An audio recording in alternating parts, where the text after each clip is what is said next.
25% des femmes et 17% des hommes déclarent avoir été victimes de harcèlement dans leur milieu de travail au cours de l'année précédente, par leur origine ethnique ou nationale, leur couleur de peau, leur religion et leur handicap. Les personnes issues de l'immigration et en situation de handicap risquent davantage de subir du harcèlement dans leur milieu de travail.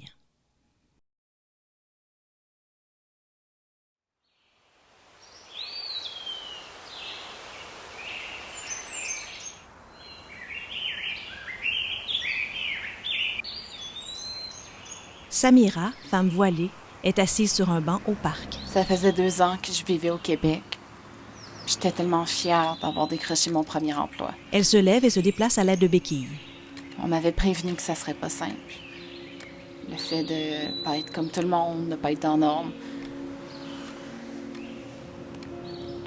Je savais pas que ce serait si compliqué, mais j'y étais parvenue. On m'avait donné une chance. Je l'avais saisie. Puis il est arrivé. Assise à son bureau, près de son collègue de travail. Ça a commencé progressivement. Au début, c'était subtil. Une petite gêne. Je me suis dit que ça y passerait. J'ai pas osé en parler. Il arrive près d'elle. Il rentrait dans mon espace. Un autre jour, il passe derrière elle en observant ses gestes.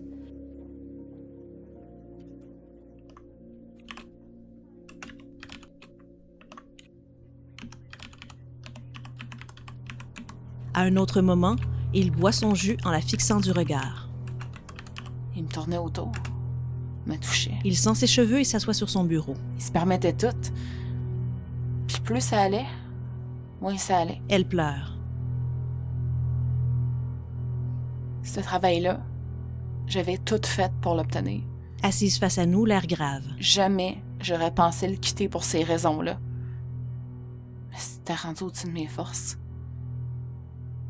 Si seulement j'avais su en parler à quelqu'un. Face au harcèlement, des solutions existent. Un message de la CNESST.